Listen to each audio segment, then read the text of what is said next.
தைப்பூச திருவிழாவை முன்னிட்டு பழனி இடுமன் குளத்தில் குளிக்க வரக்கூடிய பக்தர்களின் பாதுகாப்பை முன்னிட்டு ரப்பர் படகுல பாதுகாப்பு பணியில் தீயணைப்பு துறையினர் ஈடுபட்டிருக்காங்க.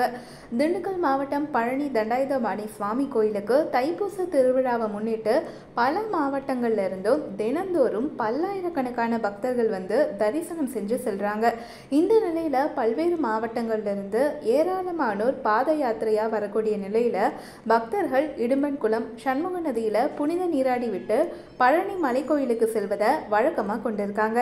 தைப்பூச திருவிழாவையொட்டி பக்தர்களின் பாதுகாப்பு மற்றும் விபத்து தடுப்பு நடவடிக்கையாக இடும்பன்குளம் சண்முக நதியில தீயணைப்பு வீரர்கள் கண்காணிப்பு மற்றும் மீட்பு பணியில ஈடுபடுத்தப்பட்டிருக்காங்க.